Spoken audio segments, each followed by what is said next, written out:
much popping in our world this week, so let's dive right in. One thing that happened this week that caught my attention, and apparently everybody else watching the news, was our new president, President Joe Biden, boarding Air Force One. Now, as you know, Air Force One is the presidential plane, and it comes with all this ambiance when you are boarding the plane, but President Joe Biden kind of slipped. Actually, literally, he slipped up when it was time for him to go on Air Force One. President Joe Biden slipped/tripped 3 times. Yes, 3 times while boarding Air Force One. Now, maybe there was a big gust of wind that was blowing President Biden's way, but he was trying to go up the stairs looking so cool. I mean, for a minute, I was buying it. I was like, okay, our new president is coming in full of swag. Come on, Uncle Joe. We need you to just hold on to those rails because we do not need you getting hurt. I mean, you still have your swag. You know you look cool when you have those aviators on. Dun, dun, dun, dun. So that is just a little bit of what has been popping up there in the East Coast. But while that sort of comical tidbit was happening in our world this week, so much other negative, racially fueled violence happened in Atlanta at a spa. I'm not sure if you guys are aware or not, but 8 Asian Americans were killed during a shooting at an Atlanta spa. There is no apparent explanation to why these 8 people were killed other than their race, which was that they were Asian. Among the people that were killed were moms, veterans, wives, mothers. So it was really senseless. And in my opinion, I definitely think it was fueled by some of the cynical comments that happened during our previous presidency, which was the Trump presidency. When COVID hit America hard, you constantly heard Donald Trump calling COVID or the coronavirus another name. Now, I'm not going to say this name because I know that this name is associated with a lot of pain and hurt, but instead of calling it the coronavirus, at the time, President Donald Trump did call it the name of an Asian American country. So with that, I think that being Asian and being Asian American, it was immediately linked to all the deaths that were happening, not only here in America, but around the world. So that's something that really shook a lot of people, and especially myself, because I thought it was so disheartening. It didn't really make sense, because these are people who are just going about living their lives, being great citizens, and they're just trying to be the best people that they can be. But instead, they're being shot like they are in Atlanta or in other places around the U.S. They're being thrown to the ground, having noses broken and injuries that are just undescribable. So not even being associated with the pain that's happening to other Asian Americans, just watching what is happening to people who look like them. So I thought that this Asian American fueled violence was just weird and wrong because there's no real explanation for it. And I think that's how I knew when watching these events happen, that because there was no clear or explanation for it, like there is with any type of violence, you could tell that this was definitely a senseless, ruthless act that occurred and that unfortunately is still occurring. So that's something that we definitely have to pray for and be aware of, is those who are Asian Americans, the things that they and their community are suffering for right now during this time. So definitely something to be sensitive of right now. But on a more positive note, because there was definitely an emotional roller coaster of things happening this week, the United States met their goal actually in half of the time, which was getting 100 million vaccines in the arms of Americans. So the goal that President Biden set was to get 100 million vaccines in his first 100 days, but he actually got 100 million vaccines in 50 days. So that is amazing. This is so groundbreaking because we're starting to get back to normal life. I mean, I know it's so far-fetched and there's so much to go, especially being that only 12% of Americans are fully vaccinated. It's a step in the right direction. So that's something that I'm really, really excited about, to be able to possibly go out to the park and just look at the trees. Not something that I used to do often, but now I'm definitely seeing the value of going out and looking at nature. So I'm so grateful for this new vaccine milestone, because it is signifying that 2021 could possibly be the year of returning to some sense of normalcy with our mask, of course.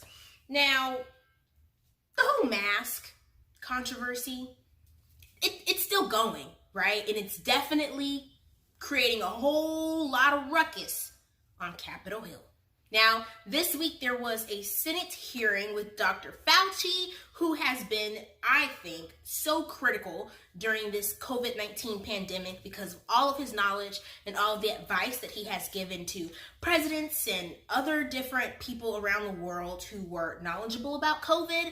And one thing that Dr. Fauci and other doctors agreed around the world was that masks are necessary, right? It keeps us from protruding those gross little germs all throughout the atmosphere.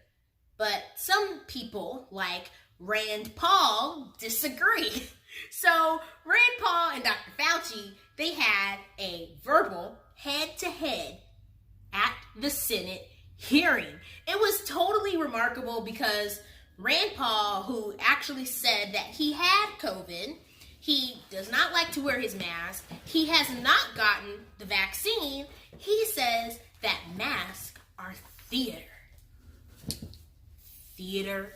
Masks, which are something that have saved tons and tons of lives, in Rand Paul's eyes, are considered theater.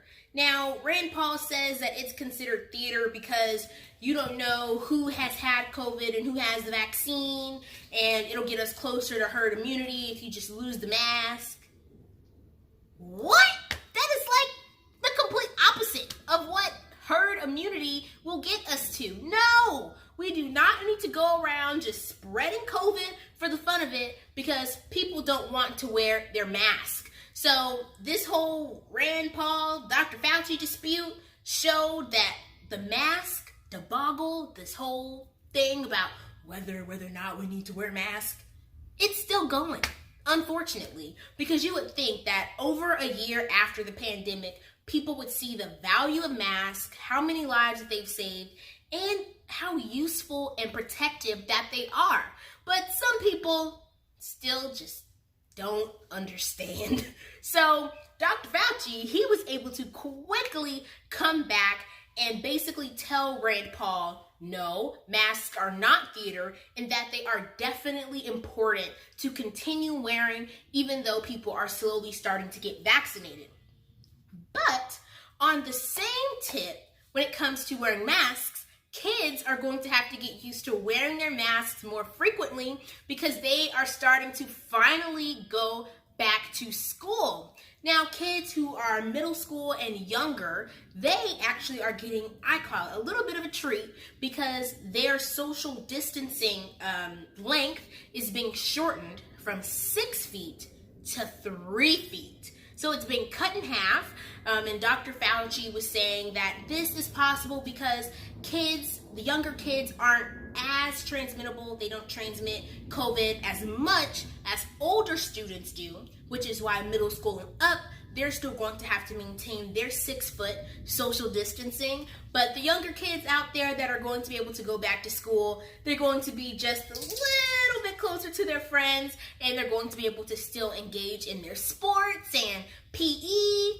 For people who like PE, I don't like PE, but if you like PE, you'll be able to be closer to your friends just a little bit while still maintaining your masks. Now, like I said, masks are causing a whole lot of hoopla all around the U.S. Now, some states are actually removing their mask mandate. Like you don't have to wear it. Like no, not necessary. They are removing their mask mandate. These states include, and not limited to, Texas, my home state of Mississippi, Iowa, Montana, North Dakota, and of course, Florida. Florida, they have just been turned up this whole time during the pandemic. Everyone has been flocking to Florida, of course, because of their loose restrictions when it came to COVID-19, regulations and things of that nature. But here's the kick. Florida is in a little bit of a problem because, you see, they released their mask mandate, but now all the spring breakers are flocking to Florida. Oh, yes, Florida can't take it. They are literally flooding South Beach. Like, I don't even know. I saw a picture of all the spring breakers in Florida, and I thought it was trees. Like, there's so many people in Florida, and one of the spring breakers was doing an interview, and they were saying that, oh, yeah, we're here in Florida because we've been, in the house all this time. I'm like, but you're alive. So being in the house kept you alive, and now you're turned up in Florida without a mask. So you should probably like put your mask back on and go home, because it's not really working, in my opinion. And check this. Florida recently had to implement a curfew. That's right. They had to put in an 8 p.m. curfew. Now, I don't know how many Floridians or incoming Floridians from other states are going to abide by this curfew, but they put in a curfew in hopes of keeping the people off of the beach and keeping them somewhere else. But, honestly, what businesses are going to kick people out of their establishment at 8 p.m. because the government said so? They have not been following government regulations this whole time. So, I don't know what's going to make them change now, but I really, really hope that they do, because so many people are down in Florida. And it looks like fun, but it looks so germy. Like the X-ray vision, like the thing where everything turns red and you can see all the different particles. I bet you, if someone went down there and put on those X-ray glasses and they could see all the germs floating around, I'm telling you, it would just look like a doctor's office or something. It would be a hot mess. Woo! There has been so much popping in our world this week. Been popping like popcorn all over the place in politics. So thank you guys so much for tuning into this week's episode of Poppin' with Trinitee. Make sure that you guys like, comment, subscribe, and don't forget to tune in next time to see what's poppin' in our world this week. Till next time, smooches!